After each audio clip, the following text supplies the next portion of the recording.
اگر میں آج آپ سے ایک ریکویسٹ کروں یا ایک بات کہوں کہ جناب یہ بتائیے کہ آپ مسلمان ہونے کی حیثیت سے اپنی زندگی میں کیا کیا خواہشات رکھتے ہیں؟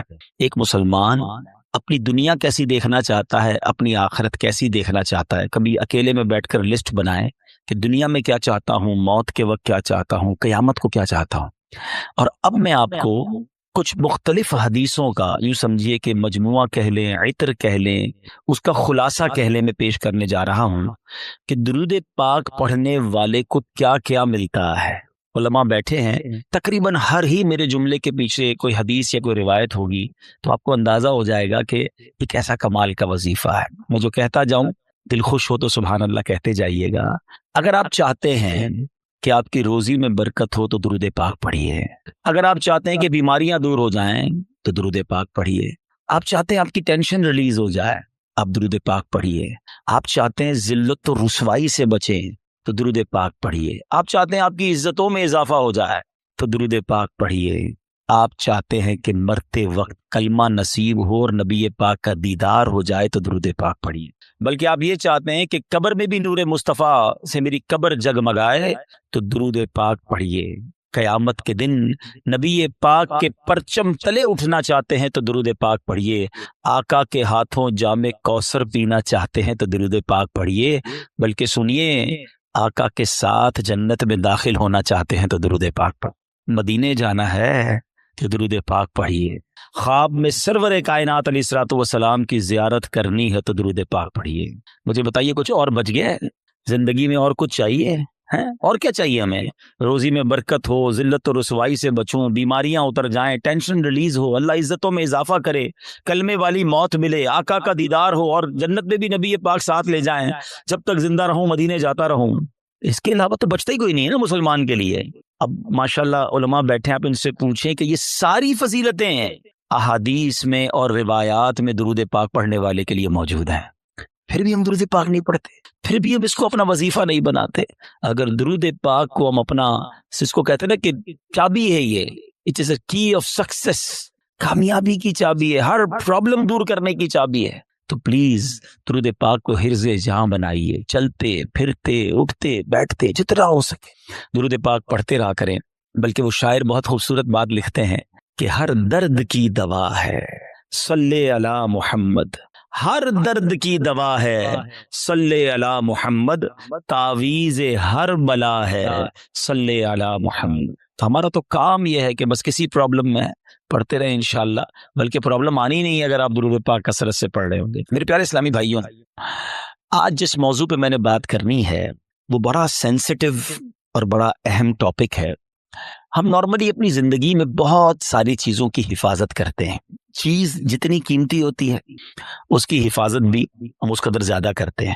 نارمل سا موبائل جیب میں ہو تو فکر نہیں ہوتی، قیمتی موبائل ہو تو بندہ ہر تھوڑی دیر بعد ہاتھ لگا رہا ہوتا ہے جیب میں، ہے نا؟ گاڑی قیمتی ہو تو بندہ لاک کر کے، بازو کا ڈرائیور کھڑا کر کے آتا ہے۔ پیسے تھوڑے سے ہوں تو جیب میں رکھتا ہے، زیادہ ہو تو لاکر میں یا بینک میں رکھتا ہے۔ جتنی چیز قیمتی ہوتی چلی جاتی ہے، ہمارا کانشیس لیول بھی، جو ہمارا حفاظت کا ذہن بھی بڑھتا چلا جاتا ہے۔ ہماری زندگی میں ہماری نیکیوں کی، ہمارے اعمال کی کتنی اہمیت ہے، کبھی ریئلائز کیا آپ نے؟ اول تو شیطان ہمیں نیکیاں کرنے نہیں دیتا، وہ چاہتا ہی نہیں ہم نیکیاں کریں، اور اگر کوئی نیکیاں کر لیتا ہے تو پھر اب اگلا وار شیطان کا یہ ہوتا ہے کہ کسی طرح اس کی نیکی برباد کرا دی جائے، اس کی نیکی ڈیلیٹ کروا دی جائے۔ ذرا اس کو ایک میں آپ کو یوں سمجھے کہ صورتحال آپ کے سامنے رکھتا ہوں، جس سے آپ کو یہ بات اور سمجھنے میں آسانی ہو جائے گی، پھر میں اپنے ٹاپک کی طرف آؤں گا۔ کہ ایک شخص تھا اور اس کے یہاں بچی کی ولادت ہوئی۔ ماں باپ کے یہاں جب بچی پیدا ہوتی ہے تو ماشاءاللہ محبت بھی لوگ کرنے والے کرتے ہیں، اور پھر اس کی پلاننگ بھی کرتے ہیں کہ بچی جب بڑی ہوگی تو میں نے اس کی خیر خواہی کرنی ہے، اس کی شادی کرنی ہے۔ تو اس شخص نے سوچا کہ کیوں نہ میں اپنی بچی کی شادی کے لیے، اس کے اچھے مستقبل کے لیے کچھ پیسے جمع کروں۔ اس نے ایک گھر میں صندوق بنایا اور روزانہ کے، مثال کے طور پہ سمجھاتا ہوں کہ روزانہ کے 100 روپے یا 200 روپے وہ اس صندوق میں ڈالنے لگا۔ اس نے کہا 20 سال میں تو پتہ نہیں کتنے پیسے ہو جائیں گے، سارے کام آسان ہو جائیں گے۔ 100 روپے 200 روپے روز ڈالتا تھا۔ کبھی کبھی جی چاہتا تھا کوئی اچھی چیز خریدے، کوئی باہر کا کھانا کھائے، مگر کہتا نہیں، بچی والے پیسے ڈالنے۔ اپنے دل کو مارتا رہا اور پیسے ڈالتا رہا۔ 20 ایئرز، 20 سال گزر گئے، صندوق بھر گیا۔ اس نے سوچا صندوق تو بھر گیا ہوگا، اب بچی بھی بڑی ہو گئی، کہ آپ تو اس کی شادی کرنی ہے. اور اب اس والد نے اس باکس کو کھولا, سارے گھر والوں کو جمع کیا کہ آؤ میری 20 سال کی جو جمع پونجی ہے آج اس کو مل کے کاؤنٹ کرتے ہیں, ہزاروں لاکھوں روپے ہوں گے. جیسی صندوق کھولا نا, اس کا دل ہل گیا کہ ہوا یہ تھا کہ صندوق لکڑی کا تھا, اس میں کہیں سے ایک سوراخ ہو چکا تھا, اور اس سوراخ سے دیمک اندر آئی, اور اس کی 20 سال کی جو کمائی تھی وہ سارے نوٹ وہ دیمک کھا چکی تھی. مجھے صحیح بتائیں, اپنے آپ کو اس کی جگہ رہ کر سوچیں کہ جس نے 20 سال تک اپنے پیٹ کاٹ کر, اپنی خواہشوں کو مار کر اپنی بچی کے لیے پیسے جمع کیے, اور جب 20 سال بعد اس کو خرچ کرنے کا موقع آیا, اس کو تکلیف کتنی ہوئی ہوگی کہ یار سب ختم, اب میں کہاں سے لاؤں گا. یہ تکلیف یقیناً بہت زیادہ ہے. مگر میں آج جس ٹاپک پر بات کرنا چاہتا ہوں نا, دیکھیے 20 سال بعد بھی کسی سے پیسے تو ادھار لے سکتا ہے نا, دوبارہ کما سکتا ہے, کچھ نہ کچھ سولوشن کر سکتا ہے. مگر اس شخص کی مایوسی اور اس شخص کی تکلیف کا اندازہ کیجئے کہ جو شخص زندگی بھر نمازیں پڑھتا رہا, سردی میں اٹھ کے وضو کر کے نمازیں پڑھتا رہا, رمضان میں روزے رکھتا رہا, حج بھی کیے, زکاتیں بھی دی, بہت بار شیطان نے بہکانے کی کوشش کی, وہ لڑتا رہا شیطان سے کہ نہیں میں نے گناہ نہیں کرنے. اور جب اللہ کی بارگاہ میں قیامت کے دن پیش ہو تو اسے امید ہوگی کہ میرے پاس حج ہیں, عمرے ہیں, نمازیں ہیں, سجدے ہیں, تلاوت ہے, روزے ہیں.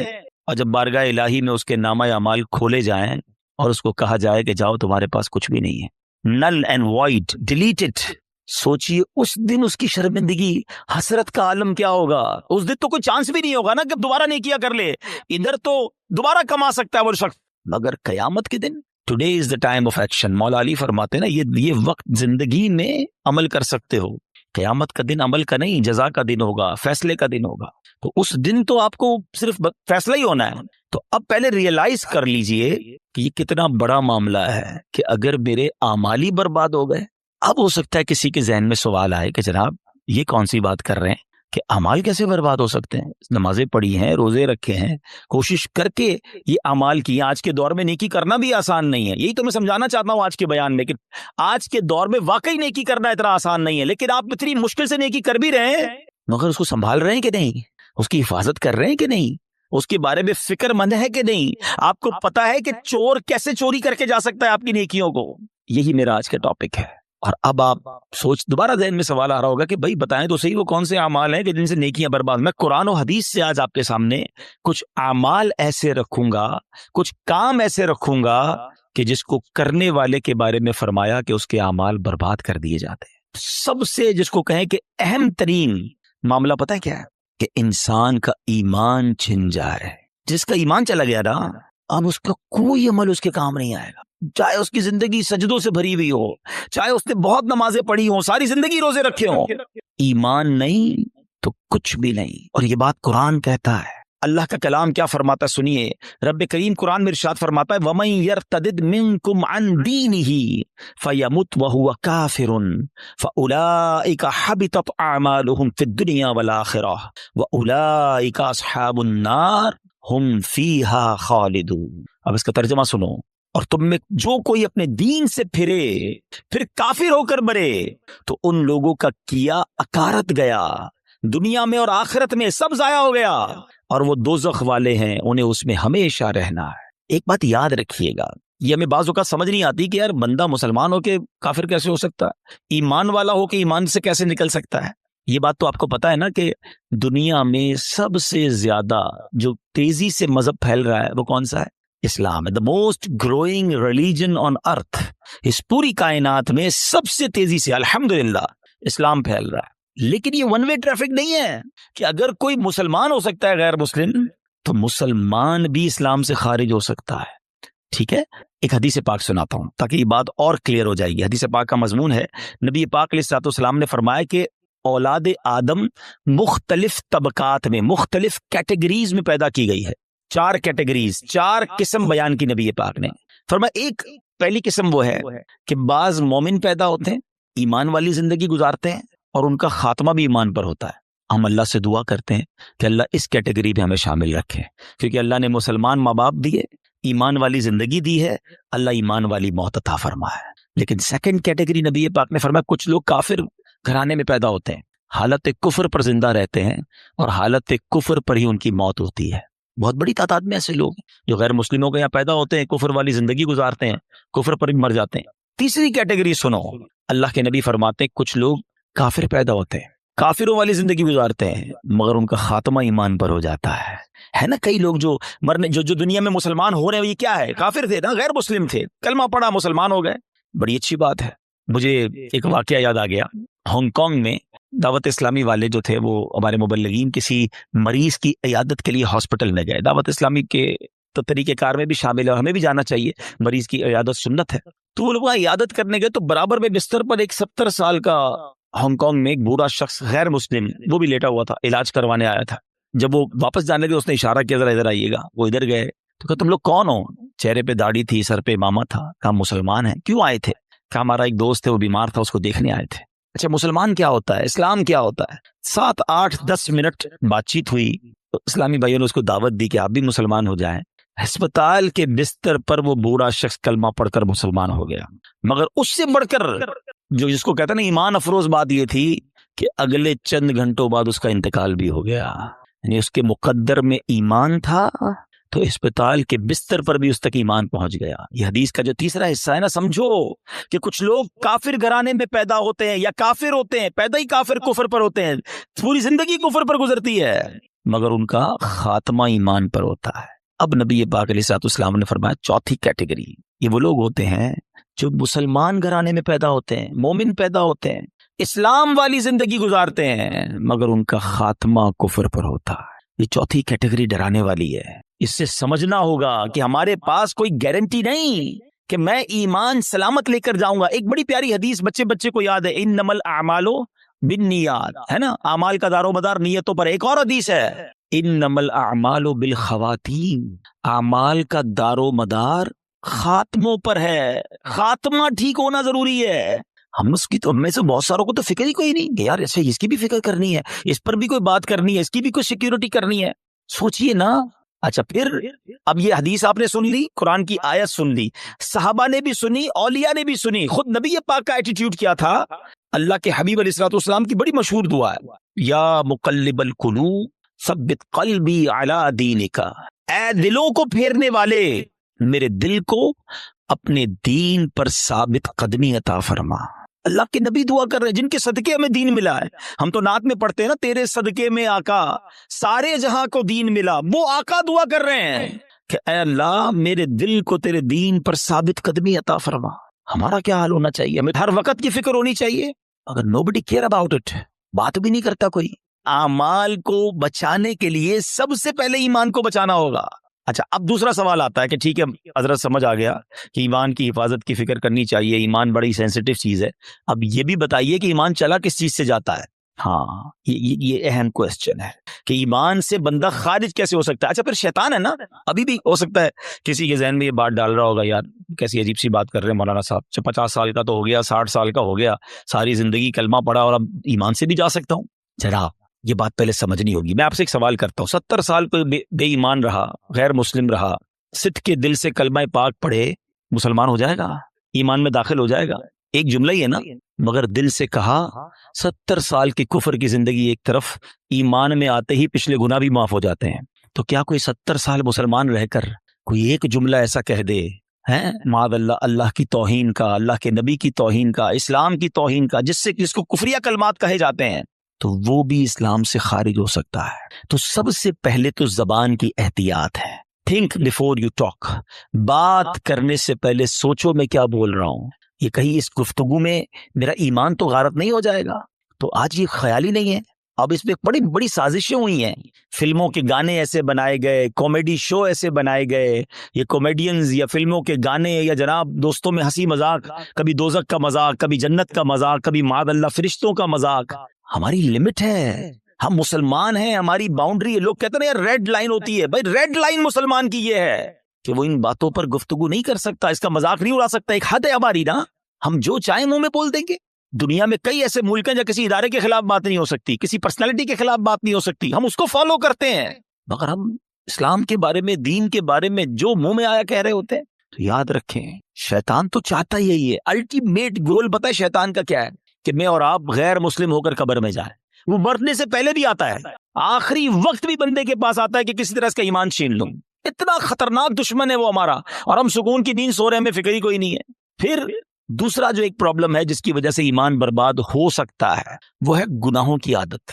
روایتوں میں آتا ہے کہ جب بندہ ایک گناہ کرتا ہے نا اس کے دل پر ایک سیاہ نقطہ لگ جاتا ہے, اور جب وہ بار بار گناہ کرتا ہے تو وہ ایک نقطہ ایک وقت آتا ہے کہ پورا دل ہی کالا ہو جاتا ہے. جب دل کالا ہو جاتا ہے تو اس پر نصیحت کی بات ہی اثر نہیں کرتی ہے. پھر شیطان کے لیے بڑا آسان ہوتا ہے اس کا ایمان چھیننا. میں آخری بات اس موضوع پہ کر لوں تاکہ اگلے عمل کی طرف جاؤں, ورنہ یہی ایک ٹاپک ایسا ہے کہ میں پورا بیان اس پر کروں, اور کرنے چاہیے ایسے بیانات کہ ایمان کی حفاظت کی فکر بہت ضروری ہے. کہ اب آپ غور کریں, شیطان جو ہے نا, میں نے جیسے بتایا کہ وہ ہمارا پکا دشمن ہے اور ہمیں آخری وقت میں ہمارا ایمان چھیننا چاہتا ہے. اب ایک شخص ہے جو روزانہ شیطان سے ہار جاتا ہے. شیطان صبح اٹھنے لگتا ہے, شیطان کہتا ہے نہیں فجر نہیں پڑھنی, سو جا, رضائی اوڑی اور سو گیا. صبح ہوئی نہیں اور شیطان جیت گیا. فائٹ ہوئی, شیطان جیت گیا. دوپہر ہوئی, ظہر نہیں پڑھنے دی, شیطان جیت گیا.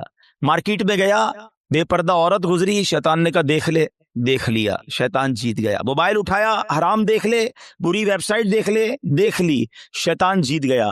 کاروبار کرنے لگا, شیطان نے کہا جھوٹ بول دے, جھوٹ بولا, شیطان جیت گیا. دھوکہ دے, دھوکہ دیا, شیطان جیت گیا. سود کما لے, سود کا کام کیا, شیطان جیت گیا. جس سے روز شیطان جیت رہا ہے, مرنے سے پہلے والی جو فائٹ ہوگی ادھر بھی تو شیطان آئے گا نا اس کو سمجھانے کے لیے کہ ایمان درست نہیں ہے, مسلمان درست نہیں ہے, اللہ کا کلمہ مت پڑھ. جو روز شیطان کی مان رہا ہے, کہیں مرنے سے پہلے بھی مان گیا تو اس کا کیا بنے گا؟ تو روز شیطان کی ماننے والے کے بارے میں یہ ڈر ہے کہ مرنے سے پہلے اس کا ایمان چھین لیا جائے گا. اور جو روز شیطان کو ہرا رہا ہے, سردی کے دن ہے, جی چاہتا ہے نہ اٹھوں, شیطان کہتا ہے سو جا, کہتا نہیں میں رحمان کا بندہ ہوں, شیطان کا بندہ نہیں, وہ فجر ادا کرتا ہے, شیطان کو ہراتا ہے. شیطان کہتا ہے حرام دیکھ, وہ نہیں دیکھتا, شیطان کو ہراتا ہے. شیطان کہتا ہے حرام کما, بڑے پیسے اس کام میں, وہ کہتا ہے نہیں حرام مجھے نہیں چاہیے. شیطان کو ہراتا ہے, بے پردگی سے اسے بچاتا ہے, وہ لڑتا ہے شیطان سے روزانہ. یہ فائٹ ساری زندگی رہے گی, یاد رکھو. اور جو روز شیطان سے لڑ رہا ہے نا, انشاءاللہ جب مرتے وقت شیطان اس کا ایمان چھیننے آئے گا نا, وہ ادھر بھی شیطان کی نہیں مانے گا, کلمہ پڑھ کر قبر میں چلا جائے گا. ہم بھول جاتے ہیں, وہ نہیں بھولتا. ہم سوتے ہیں, وہ نہیں سوتا. وہ جاگ رہا ہے, وہ ہم پر حملے کر رہا ہے, باریک حملے کرتا ہے. تو پہلی بات آج سمجھ جاؤ کہ ایمان سلامت لے کر قبر میں جانا یہ ہمارا الٹیمیٹ ٹارگٹ ہونا چاہیے ایٹ اینی کاسٹ. اگر ایمان میرے ہاتھ میں نہیں رہا تو میں تو گیا نا. تو ہمیں اس کی فکر بھی کرنی ہے, اس کے لیے دعائیں بھی کرنی ہیں. ہماری نمازوں میں, ہماری دعاؤں میں یہ شامل ہونا چاہیے. اب بزرگوں کی دعائیں تو پڑھیں نا, ہے نبی پاک کی دعائیں پڑھیں. ایمان کی سلامتی کا وہاں آپ کو ذکر ملے گا, ایمان کی حفاظت کا ذکر ملے گا. ہماری دعا کیا ہے؟ یا اللہ کاروبار میں برکت دے دے, صحت میں برکت دے دے, بڑا بنگلہ مل جائے, نوکری مل جائے. میں نہیں کہتا اللہ سے مت مانگو, اللہ کے سوا کس سے مانگیں گے, مگر آخرت بھی تو مانگو نا. قرآنی دعاؤں کو پڑھیں, اللہم ربنا آتنا فی الدنیا حسنہ, مگر فوراً کیا ہے, وفی الآخرۃ حسنہ, پھر آگے وقنا عذاب النار, ہمیں عذاب جہنم سے بھی بچا. تو اللہ کرے کہ ہم اپنے ایمان کی حفاظت کی فکر کرنے والے بن جائیں. ایک اور عمل, اللہ اکبر, وہ اتنا عام ہو گیا ہے کہ جس کی وجہ سے بھی اعمال برباد ہوتے ہیں, اور وہ عمل کیا ہے؟ حدیث پاک سناتا ہوں. اللہ کے حبیب علیہ الصلوۃ والسلام فرماتے ہیں, اور وہ عمل یہ ہے کہ بندہ کسی سے حسد کرے. اچھا, حسد نیکیوں کے ساتھ پتہ کیا کرتا ہے؟ نبی پاک فرماتے ہیں ایاکم والحسد فإن الحسد یأکل الحسنات کما تأکل النار الحطب. اللہ کے حبیب فرماتے ہیں حسد سے بچو, وہ نیکیوں کو اس طرح کھا جاتا ہے جیسے آگ خشک لکڑی کو کھا جاتی ہے. اب میں مثال دیتا ہوں, آپ نے لکڑی جلائی اور آگ جلائی اس پر, تھوڑی دیر بعد لکڑی کا کیا حال ہوگا؟ ختم نا, خاک ہو جائے گی. یہ پتہ کیا کرتے ہیں جو حسد کرنے والے ہوتے؟ سارا دن نمازیں پڑھی, روزے رکھے, صدقے کیے, رات آئی آگ لگائی اور سارے اعمال برباد کر دی. یہ نیکیوں کو برباد کرنے والا کام ہے. اور حسد, اللہ اکبر, آج اتنا عام ہو چکا ہے, ہر دوسرے آدمی کو دوسرے سے حسد ہے, بلکہ بھائی کو بھائی سے حسد, بہن کو بہن سے حسد ہو گیا ہے. نبی پاک علیہ الصلوۃ والسلام فرماتے ہیں حسد سے بچو, کیونکہ حسد ایمان کو مونڈ دینے والا کام ہے. ایک اور حدیث پاک میں آتا ہے حسد ایمان کو ایسے برباد کرتا ہے, حدیث پاک کا مضمون ہے جیسے سرکہ ایلوا شہد کو برباد کر دیتا ہے. اب سرکے کو شہد میں ڈالے, شہد کا کیا حال ہوگا؟ فرمایا یہ ایمان برباد کرنے والی بیماری ہے. مگر آج کوئی کسی کو خوشحال دیکھنے کے لیے تیار ہی نہیں ہے. اچھا, بعض اوقات پتہ کیا ہوتا ہے جب اس طرح کے بیان ہوتے ہیں, میں نے کہا نا یہ لڑائی جاری رہے گی, اس بیان کے دوران بھی شیطان ساتھ چل رہا ہوگا. کسی کے ذہن میں سوال کر رہا ہوگا, یار مولانا صاحب بات تو ٹھیک کر رہے ہیں مگر میں تو حسد نہیں کرتا. وہ آپ کو یہ سب کلیریفائی کر رہا ہے کہ بات ٹھیک ہے مگر میں تو حسد نہیں کرتا. نہیں ایسے نہیں شیطان کو حملہ کرنے دیں گے, آج مقابلہ کریں گے انشاءاللہ. ٹھیک ہے, اب میں آپ کو کچھ سمٹمز بتاتا ہوں, کچھ نشانیاں بتاتا ہوں کہ جس کی وجہ سے آپ کو یہ ریئلائز ہوگا کہ میں حسد کرتا ہوں کہ نہیں کرتا. پہلے تو حسد کی تعریف کیا ہے یہ سمجھ لو. حسد کی تعریف یہ ہے, the definition of jealousy, کہ اگر کسی شخص کو کوئی نعمت ملے تو میرا دل یہ چاہے کہ یہ نعمت چھن کر مجھے مل جائے یا کم از کم اس کی برباد ہو جائے. یہ حسد ہے, یہ جہنم میں لے جانے والا کام ہے, حرام. حسد کی ایک جائز صورت بھی ہے, اس کو حسد نہیں کہتے, اس کو ہماری اردو زبان میں رشک کہتے ہیں, عربی میں غبطہ کہتے ہیں. وہ کیا ہے کہ جب کسی کو نعمت ملے تو بندہ کہے یا اللہ اس کو دیے مجھے بھی دے دے. اس میں کوئی حرج نہیں ہے, یہ اچھی بات ہے, اس میں جائز ہے یہ.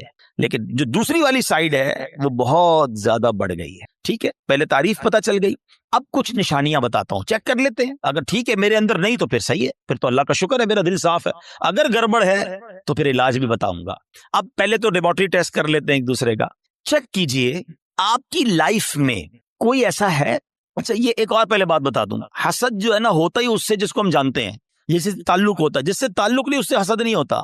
ہمیں فیصلہ آباد میں رہ کر برازیل کے کسی شخص سے حسد نہیں ہو سکتا, ہم جانتے ہی نہیں اس کو, پتہ نہیں کیا کر رہا ہے. حسد کس سے ہوگا؟ یا تو کسی دوست سے ہوگا, یا کسی رشتہ دار سے ہوگا, یا اپنی فیلڈ کے کسی بندے سے ہوگا. آپ کاروبار کرتے ہیں نا, کسی کاروباری اپنے کسی کاروباری سے ہو جائے گا, ہیں اپنے کسی رشتہ دار سے ہو جائے گا, اپنے کسی دوست سے, اپنے کسی قریب پڑوسی سے ہو سکتا ہے, جس کو آپ جس کے ساتھ آپ کا انٹریکشن ہے نا, آپ اس سے حسد کر سکتے ہیں. اب چیک یہ کرنا ہے کہ میں کسی سے حسد کرتا ہوں کہ نہیں. ٹھیک ہے, میں نے آپ کو باؤنڈری بتا دی ہے. اب میرا لیبارٹری ٹیسٹ کہہ لیں, مدنی لیبارٹری ٹیسٹ کرتا ہوں. اب میں آپ کو 2-3 ایگزامپلز بتاتا ہوں. اپنے آپ سے خود ہی سوال کریں, مجھے جواب نہیں دینا, آپ نے اپنے آپ سے ہی سوال کرنا ہے. پہلا سوال, دنیا میں کوئی ایک بندہ ایسا ہے, یا عورت بھی ہو سکتی ہے, رشتہ دار بھی ہو سکتی ہے, کہ یار جب بھی اسے کوئی خوشی ملتی ہے نا, نعمت ملتی ہے, ترقی ملتی ہے, دولت ملتی ہے, شہرت ملتی ہے, تو مجھے پرابلم ہوتا ہے, مجھے مزہ نہیں آتا. پہلا سوال اپنے دل میں جواب رکھیے گا, مجھے بس بتائیے گا. دوسرا سوال, کوئی ایسا ہے کہ جب اس کی تعریف میرے سامنے ہوتی ہے تو مجھے ذرا بھی مزہ نہیں آتا. میں کہتا ہوں کوئی اور بات کرو نا یار, اس کا ذکر کیوں کر رہے ہو ہیں. ایسا ہوتا ہے نا کبھی کبھی کہ ہمارے سامنے کسی کی تعریف کرتے ہیں, وہ بھائی نہیں یار ان کا کاروبار بہت آگے بڑھ گیا, یار وہ تو بڑے مشہور ہو گئے, ہاں ہاں ان کو تو بڑے لوگ عزت دیتے ہیں, یار اس کی بات چھوڑو یار, کوئی اور بات کرو.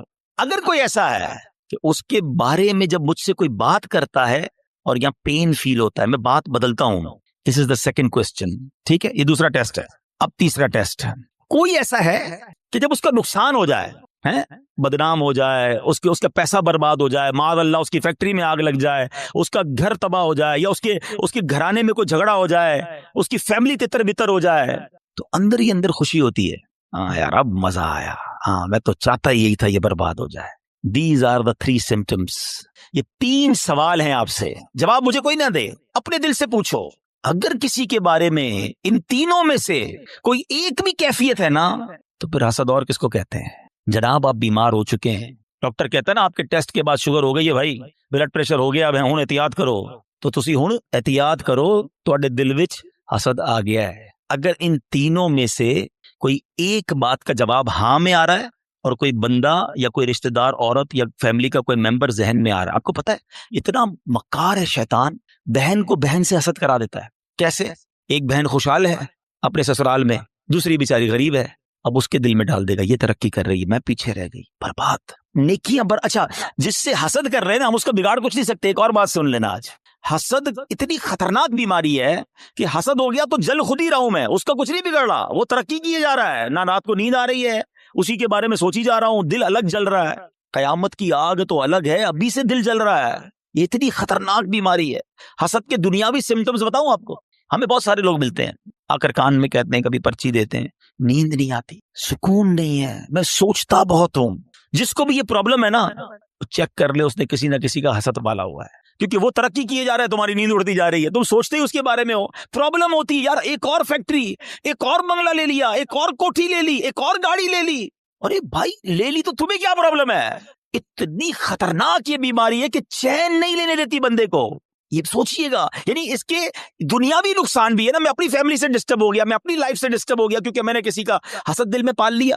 یار اس کو تو میرے محلے میں کوئی نہیں جانتا تھا, آج یہ پوری دنیا میں پاپولر ہو گیا, اس کو اتنی عزت کیسے مل گئی, میں بھی تو ایک. اچھا یہ پتہ ہے صرف عام لوگوں میں نہیں, یہ علماء میں, حسد ہو جاتا ہے، نعت خوانوں میں آپس میں حسد ہو جائے گا، جو جس فیلڈ کا ہوگا نا، ہم جس فیلڈ کے، ہمیں اپنی فیلڈ والے سے حسد ہو سکتا ہے، اچھا اس کا بیان اتنا اچھا ہو گیا، اس کی آواز اتنی اچھی ہو گئی، شیطان مردود کہ کوئی خوبصورت ہوتا ہے اس سے حسد ہو جاتا ہے، بہت ساری چیزوں سے حسد ہوتا ہے، دولت سے، شہرت سے، خوبصورتی سے، طاقت سے، اقتدار سے، کوئی بھی نعمت ملے۔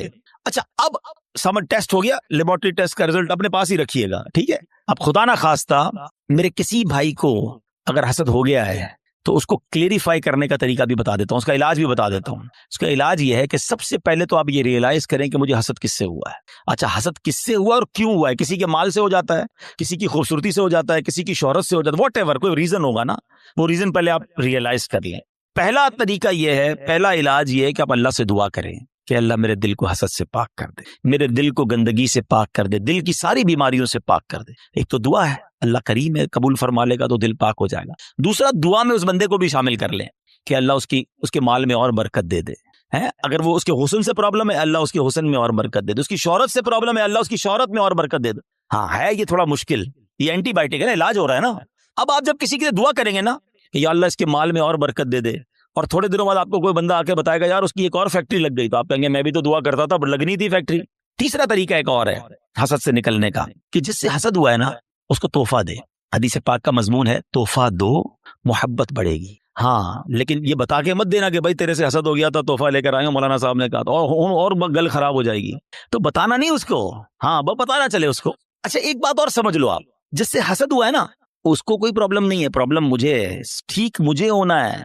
اس کو تو شاید نیکیاں مل رہی ہوں گی اگر کوئی اس کے بارے میں غیبت کر رہا ہے، بدگمانیاں کر رہا ہے۔ ہمیں اپنا علاج کرنا ہے، میرے اعمال بڑے تھوڑے ہیں۔ وہ شاعر کہتا ہے نا، نفس بدکار نے دل پر یہ قیامت توڑی، عمل نیک کیا بھی تو چھپانے نہ دیا۔ ایک تو نیکی ہوئی تو بچائی نہیں۔ تو دو باتیں ہو گئی آج کے بیان میں، ایمان کی حفاظت اور اپنے آپ کو حسد سے بچانا ہے۔ ایک اور عمل بڑا خطرناک ہے اور اس کو شرک اصغر کہا گیا، اور وہ بڑا باریک ہے، شیطان کا ایسا خطرناک وار ہے کہ پتہ بھی نہیں چلنے دیتا، اور وہ ہے ریاکاری۔ اچھا ریاکاری کیا ہے؟ دکھلاوا۔ بندے کو بڑا جی چاہتا ہے یار میں نیکی کروں نا، پتہ تو چلے میں نے کیا کیا ہے، یار کمال ہے، اتنا چندہ دیا اور کوئی اعلان ہی نہیں، اتنے سجدے کیے، پتہ ہی نہیں کسی کو کہ کمرے کے اندر جا کے کتنے نفل پڑھتا ہوں، تہجد پڑھتا ہوں۔ تو اب نیکی کر، پہلے تو مشہور تھا نیکی کر دریا میں ڈال، اب تو نیکی کر فیس بک پہ ڈال، ہر چیز سوشل میڈیا پہ ڈالنی ہے۔ تو یہ جو دل کی چاہت ہے نا اندر سے، یہ سمجھو یہ بڑا باریک وار ہے۔ اور احادیث میں ریاکاری کے بارے میں اس قدر شدید روایتیں ہیں کہ اللہ کے حبیب علیہ الصلوۃ والسلام فرماتے ہیں کہ جب لوگ اپنے اعمال لے کر آئیں گے نا اللہ کی بارگاہ میں، اگین وہی والی بات، باکس والی بات یاد ہے نا کہ باکس کھولا تو کچھ نہیں، ریاکار جب اللہ کی بارگاہ میں اعمال لے کر آئیں گے تو ریاکاروں سے کہا جائے گا ان کے پاس جاؤ جن کے لیے تم ریاکاری کرتے تھے، انہی سے جا کے اپنا اجر لے لو۔ اللہ فرمائے گا میرے پاس کچھ بھی نہیں ہے، لوگوں کو دکھانا تھا نا، جاؤ ان سے جا کے لے لو اجر۔ ہمارا کیا ہوگا اگر ہمارے روزے، ہمارے حج، ہمارے عمرے، ہمارے صدقے اگر یہ کہہ دیا گیا؟ اور یہ اتنا باریک وار ہے شیطان کا کہ پتہ بھی نہیں چلتا، کہیں نہ کہیں بہانے سے ہم سے وہ ریاکاری کراتا ہے۔ وہ مشہور حدیث آپ نے کئی بار سنی ہوگی کہ قیامت کے دن اللہ کی بارگاہ میں سب سے پہلے ایک شہید کا فیصلہ ہوگا، اس سے کہا جائے گا تو نے کیا کیا؟ اللہ فرمائے گا میں نے تجھے اتنی نعمتیں دی، وہ مانے گا یا اللہ ہاں مجھے نعمتیں ملی، حدیث کا خلاصہ ہے۔ اللہ فرمائے گا تو نے کیا کیا؟ کہا یا اللہ میں نے تیری راہ میں جہاد کیا، لڑتے لڑتے شہید ہو گیا، جان دے دی تیری بارگاہ میں۔ یعنی آپ سوچو یار جان دینے سے بڑھ کر تو کچھ نہیں ہے نا، مگر اللہ کی طرف سے کیا ارشاد ہوگا؟ تو جھوٹا ہے، تو نے اس لیے یہ عمل کیا کہ تجھے بہادر کہا جائے، مجاہد کہا جائے، تجھے کہہ لیا گیا اے فرشتوں اس کو جہنم میں ڈال دو، شہید جہنم میں۔ کیوں؟ نیت اللہ کی رضا کی نہیں تھی نا، شہرت کی تھی، لوگوں کو پتا چلے۔ اب اللہ کی بارگاہ میں ایک سخی لایا جائے گا، اے اللہ کی راہ میں خرچ کرنے والوں غور سے سنو، وہ سخی اللہ کی بارگاہ میں لایا جائے گا۔ اللہ فرمائے گا میں نے تجھے بہت مال دیا، کہے گا ہاں یا اللہ تو نے مال دیا مگر میں نے تیری راہ میں دل کھول کر خرچ کیا، میں خلاصہ کہہ رہا ہوں میں نے تیری راہ میں دل کھول کر خرچ کیا۔ ارشاد ہوگا کہ تو جھوٹا ہے، تو نے اس لیے کیا کہ تجھے سخی کہہ لیا جائے، اے فرشتوں اس کو بھی اٹھا کر جہنم میں ڈال دو۔ دنیا میں سخی مشہور ہو گئے تھے نا، بس اب جہنم میں جاؤ۔ تیسرا، قرآن کا قاری لایا جائے گا، علم سکھانے والا لایا جائے گا۔ اللہ کہے گا تجھے اتنی نعمتیں دی، وہ کہے گا ہاں مولا نعمتیں ملی، میں تو لوگوں کو علم پڑھاتا تھا، تیرا دین پڑھاتا تھا، قرآن پڑھاتا تھا۔ فرمایا تو جھوٹا ہے، تو نے اس لیے کیا کہ تجھے عالم کہا جائے، قاری کہا جائے، اے فرشتوں اس کو بھی اٹھا کر جہنم میں ڈال دو۔ کبھی بھی سیٹسفائی نہ ہوا کریں، پلیز ٹرائی ٹو انڈرسٹینڈ. شیطان مردود پہلی کوشش یہ کرتا ہے ہماری نیکیاں نہ ہوں، اور دوسری کوشش یہ کرتا ہے کہ اچھا نیکیاں کر لی نا، اب اس کو نل اینڈ وائڈ کیسے کروں، ڈیلیٹ کیسے کرواؤں، ضائع کیسے کرواؤں. ادھر ہم مار کھا جاتے ہیں، ادھر ہم سوچتے ہی نہیں ہیں. بڑا جی چاہتا ہے لوگوں کو پتا چلے اتنے حج کیے ہیں، اتنے عمرے کیے ہیں. ایکچولی ہماری تو روز لوگوں سے ملاقاتیں ہوتی ہیں نا، معذرت کے ساتھ کسی سے ملنے جاتے ہیں نا، سب جگہ نہیں لیکن کچھ جگہ ایسا ہوتا ہے کہ 15 منٹ کے اندر بندہ اپنی 15 سال کی نیکیاں گنواتا ہے کہ میں نے اتنے حج کیے ہیں، الحمدللہ ہر سال عمرے پہ جاتے ہیں، سرکار نے بڑا کرم کیا ہے، تہجد کی نماز کی بڑی پابندی ہے، تو رجب شعبان کے روزے بھی رکھتا ہوں، تو فلاں علاقے میں بھی ہم غریبوں کی مدد کرتے ہیں، تو فلاں بھی. بندہ کہ ایسا کس نے پوچھا تھا یہ سب آپ سے؟ ہم نے تو طبیعت پوچھی تھی آپ کی، آپ نے طبیعت کے جواب میں پوری لسٹ نکال کے دے دی. اچھا اب ذرا میں چوٹ کرنے کے لیے کہہ رہا ہوں کہ جو بندہ 15 سال پرانا حج یاد رکھے ہوئے ہے، اس کو آج صبح جو جھوٹ بولا ہے وہ یاد ہے؟ تھوڑی دیر پہلے موبائل اٹھا کر حرام دیکھا وہ یاد ہے؟ آدھے گھنٹے پہلے غیبت کی تھی وہ یاد ہے؟ آج دن میں کئی گناہ ہوئے وہ یاد نہیں؟ اور 20 سال 25 سال پرانی نیکی یاد ہے جو بار بار لوگوں کو بتائی جا رہا ہوں. پوچھے یہ کیوں؟ دیکھیں مجھے بتانے سے مجھے تو کوئی نقصان نہیں ہوا، آپ کا کہیں لاس تو نہیں ہو گیا. انما الاعمال بالنیات، اللہ کی بارگاہ میں ہماری نیتیں کیا ہیں؟ ہم سوچیں. تہجد تو اکیلے میں پڑھتا ہے نا بندہ، لیکن کبھی ہم نے پڑھ لی تہجد، اب پیٹ میں درد ہو رہا ہے، سامنے والے کو کیسے بتاؤں کہ تہجد پڑھی ہے؟ بس یار آج بہت تھکا ہوا ہوں. خیریت کیوں تھکے ہیں حاجی صاحب؟ تو الحمدللہ تہجد میں اٹھ جاتا ہوں نا. اچھا آپ تہجد بھی پڑھتے ہیں؟ اور دل وچ ٹھنڈ پہ گئی، اینو پتہ چل گیا اسی تہجد گزار نے. وہ نہیں بلو ٹک آتا ہے واٹس ایپ پہ میسج ریسیو، ہمیں لگتا ہے میری عبادت اس کو ریسیو ہو گئی، اور ساڈے دل وچ ٹھنڈ پہ گئی، اور اللہ کے بندے ریسیو بھی ہو گئی، ادھر سے ڈیلیٹ بھی ہو گئی. کیوں بتانا ہے؟ میں جانوں میرا رب جانے ہے. یہ سمجھو بات کو، یہ بڑی باریک شیطان کا وار ہے. مسجد میں چندہ دیں، امام صاحب کو اسپیشل پرچی جاتی ہے، ذرا حاجی صاحب کے لیے اعلان کریں، ذرا کولر لگایا حاجی صاحب نے، مسجد کے پنکھے فلاں حاجی صاحب نے لگائے، قالین فلاں حاجی صاحب نے. کیوں؟ آپ قالین لگا دیں، رب ثواب دینے والا ہے. میں ہر کسی اچھا اب اگین میں دیکھیں ہر اپنے ٹاپک میں شیطان کا ایک وار بھی انکلوڈ کر رہا ہوں. ابھی شیطان پتہ کیا وار کر رہا ہوگا؟ ہائے ہائے اتنا مردود ہے نا یہ. اس بیان میں بھی ہمیں کوئی اور بندہ یاد دلا رہا ہوگا، یہ عبدالحبیب بھائی صحیح کہہ رہے ہیں، یہ فلاں آدمی ہے نا مسجد میں اعلان کرواتا ہے، وہ فلاں آدمی ہے نا نیکیاں بڑی بتاتا ہے، وہ ہمیں کوئی اور یاد دلا رہا ہوگا، ہمیں اپنے بارے میں فیصلہ نہیں کرنے دے گا. ہمارے پاس کوئی پیرامیٹر نہیں ہے کہ ہم کسی کو ریاکار کہہ سکیں، کیونکہ اگر نیکی کوئی اعلانیہ اس لیے کر رہا ہے کہ لوگوں کو ترغیب ملے تو اس کو ثواب ہے. کیا ہے انما الاعمال بالنیات؟ میں اپنے دل کو تو چیک کر لوں، ہم اپنے دل کو سب چیک کریں، رائٹ لیفٹ نہیں دیکھنا. کہ میں جب اعلان کرنے کی سوچتا ہوں، میں جب واٹس ایپ یا فیس بک پہ لگاتا ہوں، میں جب دوستوں کو بتاتا ہوں قرآن اتنا پڑھا، تلاوت اتنی کی، بس یار آج آفس پہ غریب بندہ آیا تھا بڑا پریشان تھا، میں نے تو یار اس کو فوراً 25,000 روپے دے دیے، یہ کس لیے کہا؟ اگر اچھی نیت ہے تو ٹھیک ہے، ورنہ ہم جانتے ہیں کہ سامنے والا کا اچھا ماشاءاللہ یار اللہ آپ کو سلامت رکھے. پلیز شیطان کے وار کو سمجھو. میں نے آپ کے سامنے حدیث رکھی ہے کہ شہید جہنم میں جائے گا، وہ شہید جو جہاد کر رہا ہے مگر دکھاوے کے لیے کر رہا ہے، وہ سخی جہنم میں جائے گا جو کروڑوں لاکھوں روپے خرچ کر رہا ہے مگر دکھاوے کے ساتھ کر رہا ہے اللہ کے لیے. ایک چپٹا ہوا سوال کر کے اگلے ٹاپک کی طرف جاتا ہوں. اپنے آپ سے میں بھی سوال کرتا ہوں، میں خود اپنے آپ سے بھی سوال کرتا ہوں. میرے اور آپ کے پاس ایسی کتنی نیکیاں ہیں جو فقط میں جانوں اور میرا رب جانے؟ کبھی اکیلے میں سوال کرنا اپنے آپ سے کہ کسی کو نہیں پتا، دنیا میں کسی کو نہیں پتا، بس میں جانوں میرا رب جانے. ثواب تو اس سے ہی لینا ہے نا، جنت میں تو اسی نے مجھے داخل کرنا ہے اپنے کرم سے، میں کیوں دنیا والوں کو بتاؤں؟ اچھا پھر اخلاص، ریاکاری کے اگینسٹ کیا ہے اخلاص؟ اخلاص کی تعریف پتہ ہے کیا ہے؟ آئے ہائے ہائے علماء بھی کمال کرتے ہیں، ایک جملے میں گلی مکا دیتے ہیں، کہتے ہیں اخلاص کی تعریف یہ ہے جس طرح تم اپنے گناہوں کو چھپاتے ہو نا اس طرح اپنی نیکیوں کو چھپاؤ. ہم میں سے کوئی چاہتا ہے میری خطائیں پتہ چلیں کہ میں نے کل کیا گناہ کیا، پرسوں کیا کیا؟ نہیں نہیں نہیں، کسی کو میری خطا نہیں پتہ چلنی چاہیے. ہم چھپاتے ہیں مگر نیکیاں سب کو پتہ چلنی چاہیے. سمجھو اس وار کو شیطان کے. تیسرا عمل میں نے بتا دیا آپ کو، ریاکاری. چوتھا عمل جو اس سے ملتا جلتا ہی ہے، وہ بھی اعمال برباد کرنے والا عمل ہے، اور وہ ہے خود پسندی. انسان جو ہے نا اپنے اندر اپنے آپ کو بہت کچھ سمجھنے لگتا ہے. حدیث پاک میں آتا ہے خود پسندی 70 سال کے عمل کو برباد کر دیتی ہے. آئے ہائے میں 70 سال نمازیں پڑھوں، 70 سال روزے رکھوں، صدقے خیرات کروں، اور ایک خود پسندی میرے سارے اعمال برباد کرتے. ایک بزرگ کے بارے میں آتا ہے اپنے بچے کے ساتھ کہیں سفر پر جا رہے تھے، تو جب سفر پر جا رہے تھے تو سرائے خانہ آیا، رات کو سو گئے قافلے والوں کے ساتھ. باپ بیٹے اٹھے اور تہجد کی نماز پڑھی. جب تہجد پڑھی نا تو بیٹے نے ابو کو کہا ابو یہ کیسے لوگ ہیں، سارے سوئے ہوئے ہیں، کوئی بھی نہیں اٹھا تہجد کے لیے. تو والد نے بیٹے کو بڑا کمال کا جواب دیا کہ بیٹا تو بھی سویا رہتا تو اچھا ہی تھا. سمجھائی بات؟ یہ جملہ بڑا کمال کا ہے. آپ تہجد پڑھ کر دوسروں کو حقیر سمجھنے لگے نا، اور اپنے آپ کو میں نے تہجد پڑھی، دیکھو یار یہ سب سو رہے ہیں. یہی تو خود پسندی ہے کہ اپنے آپ کو کچھ سمجھ رہے ہیں، اس کا اپنا ہی کمال سمجھ رہے ہیں، اللہ کی عطا نہیں سمجھ رہے اسے. خود پسندی نہیں آنی چاہیے. 70 سال کے عمل برباد کرنے والا میں نے عمل آپ کے سامنے رکھا ہے. اب میں آخری بات، ایسے بہت سارے اعمال ہیں لیکن ظاہر ایک بیان میں سارے تو نہیں ڈسکس کر سکوں گا نا. میں کوشش کروں گا یا کوشش کر رہا ہوں کہ وہ اعمال زیادہ ڈسکس کروں جو بہت زیادہ پینیٹریٹ کر گئے، وہ ہمارے درمیان آ چکے ہیں اور ہماری نیکیاں برباد ہو رہی ہیں اس سے. Try to understand, try to secure your good deeds. اچھے اعمال کو بچانے کی فکر کرو نا، ہے ہی تھوڑے، اور وہ بھی برباد ہو گئے تو بنے گا کیا میرا؟ اور اب وہ کیا ہے؟ وہ قرآن کہتا ہے.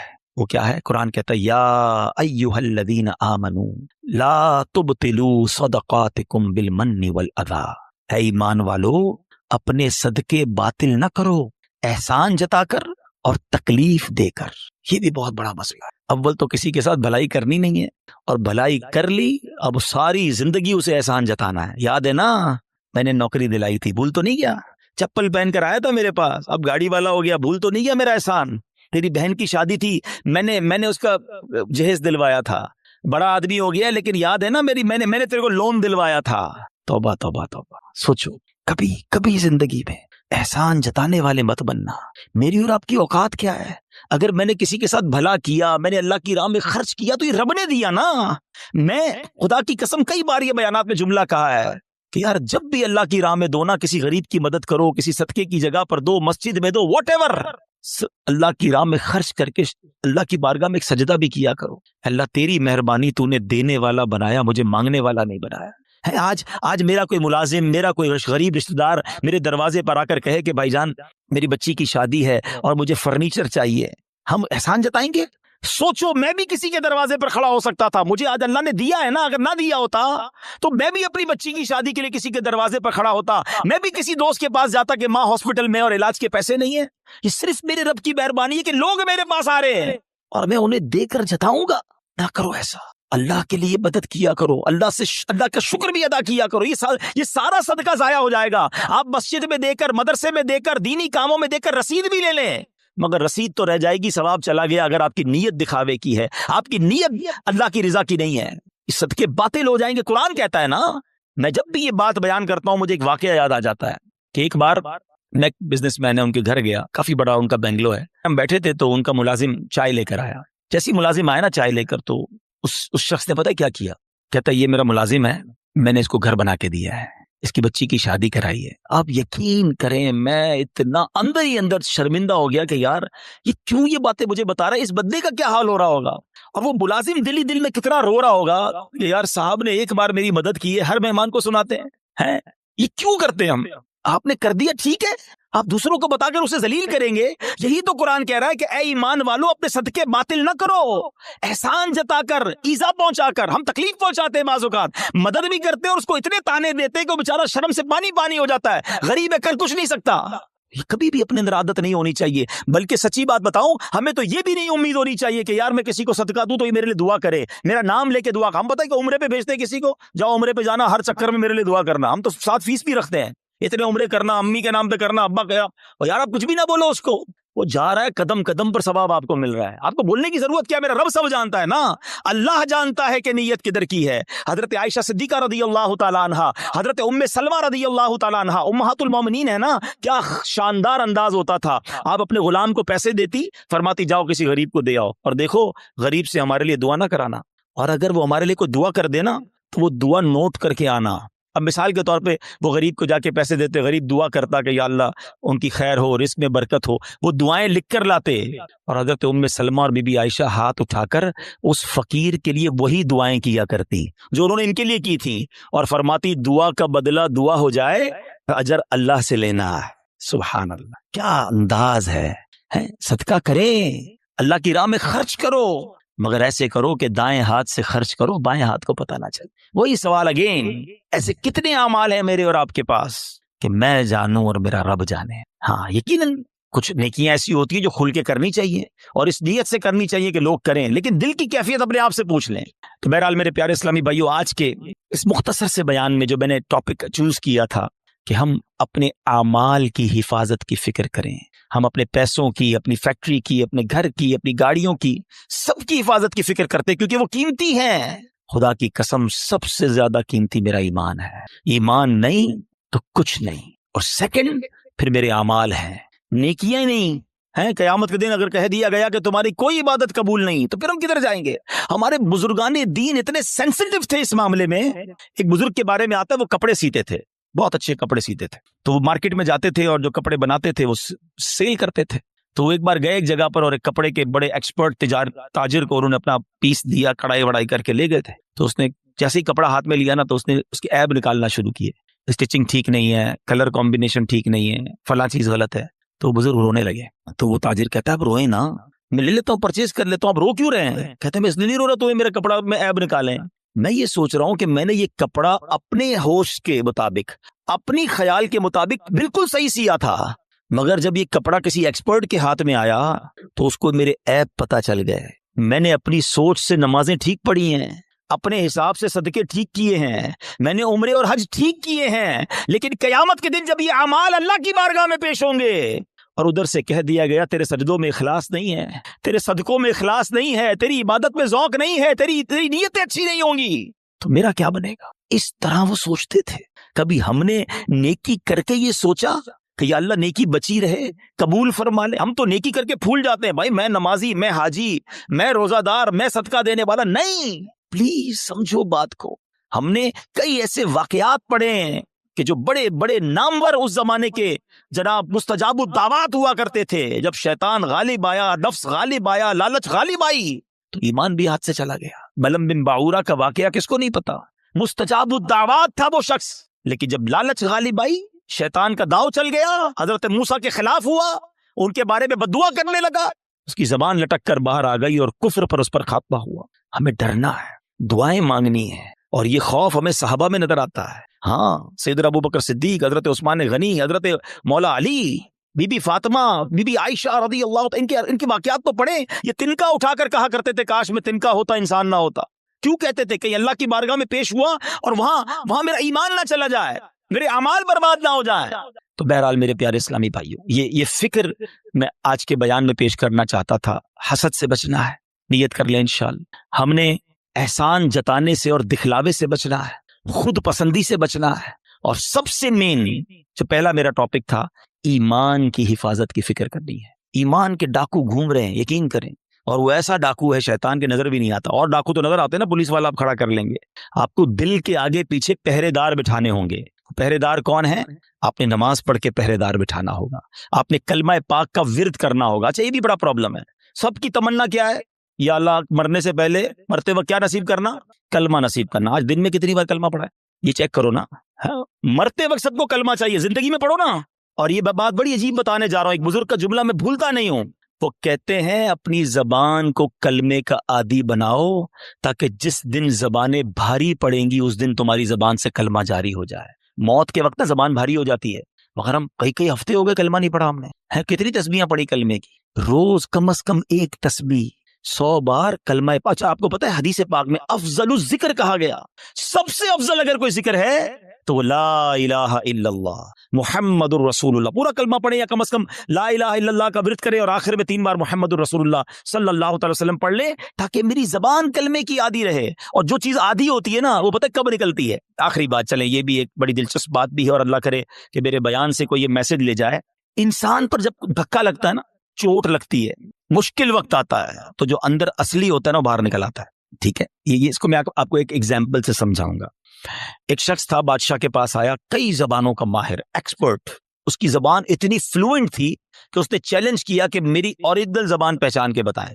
عربی بھی تو انگلش بھی تو اردو بھی تو فرینچ بھی، جس زبان میں بات کریں اس زبان میں وہ جواب دے، اور بڑی فلوئنٹ جواب دے. کوئی نہیں پہچان سکا. ایک شخص آیا، کہتا بادشاہ سلامت مجھے تھوڑا ٹائم دے، میں اس کو پہچان لوں گا. کہا کیسے؟ کہا مجھے اس کے ساتھ ہی رکھ دیں اپنے محل میں. ان دونوں کو ایک ہی کمرہ دے دیا. صبح ہوئی تو وہ بندہ کمرے سے باہر نکلا، جب سیڑھیوں پہ آیا تو پیچھے سے اسے دھکا دے دیا، وہ لڑکھڑاتا ہوا نیچے گرا اور اب اس کو برا بھلا کہنا شروع کر دیا، گالیاں نکالنا شروع کر دی. کہا بادشاہ سلامت جس زبان میں گالیاں دے رہے ہیں یہ اس کی اصل زبان ہے. جب بندے کو جھٹکا لگتا ہے نا تو اس کا اصل باہر آتا ہے. اس کو اور آسان سمجھا دیتا ہوں. کوئی سالن لے کر، پیالہ لے کر ہمارے قریب سے گزرے، اس کو ٹھوکر لگے گی تو برتن سے کیا نکلے گا؟ سالن گرے گا نا. اور اگر کوئی پانی کا پیالہ لے کے جا رہا ہے اس کو ٹھوکر لگائیں گے تو کیا کرے گا؟ تو جو ٹھوکر لگتی ہے نا، جو اندر ہوتا ہے نا، وہی باہر نکلتا ہے۔ اب مثال دیتا ہوں، آپ موٹر سائیکل پہ جا رہے ہیں، گاڑی پہ جا رہے ہیں، اچانک بریک لگا، ایکسیڈنٹ ہونے سے بچے آپ، کیا نکلا زبان سے؟ کچھ لوگوں کی زبان سے اس وقت گالی نکلتی ہے، اور کچھ لوگوں کی زبان سے ماشاءاللہ اس وقت بھی یا رسول اللہ نکلتا ہے، لا الہ الا اللہ نکلتا ہے، یا غوث اعظم نکلتا ہے۔ کیوں؟ اندر اچھا بھرا ہوا ہے، جب جھٹکا لگانا تو اندر والا باہر آ گیا۔ اور ہم نے دیکھا ہے اس وقت کئی ایسے لوگ ہوتے ہیں جن کی زبان سے اس وقت بھی گالی نکلتی ہے، بری بات نکلتی ہے، ارے تیری تو، کیوں؟ اندر گندا بھرا ہوا ہے۔ اپنے برتن کو صاف رکھنا، موت کے وقت ایک جھٹکا لگنا ہے، اور جب جھٹکا لگے نا تو میری زبان کلمہ پڑھ لے، میری زبان میرے آقا کا نام لے لے، میری زبان درود پاک پڑھ لے۔ اندر اچھا ہونا چاہیے، بری محفلیں چھوڑ دو، برے دوست چھوڑ دو، ورنہ یہ گندگی بھر جائے گی دل میں۔ اور روزانہ کم از کم 100 بار نیت کرو کہ کلمہ پاک پڑھیں گے انشاءاللہ۔ ہاں، ابھی کلمے پڑھتے رہو تاکہ مشکل وقت جب آئے، جب سکرات کے وقت زبان بھاری ہو جائے تو میری زبان کلمہ پڑھنے والی بن جائے۔ تو انشاءاللہ کلمے کے عادی بن جاؤ، اور ایسے دوستوں سے بچو، ایسی محفلوں سے بچو جہاں کفریہ باتیں کی جاتی ہیں۔ میرے رضا نے تو 100 سال پہلے کہہ دیا تھا کہ سونا جنگل، رات اندھیری، چھائی بدلی کالی ہے، سونے والو جاگتے رہیو، چوروں کی رکھوالی ہے۔ اور چور بھی کیسا ہے شیطان؟ آنکھ سے کاجل صاف چرا لے، یا وہ چور بلا کے ہیں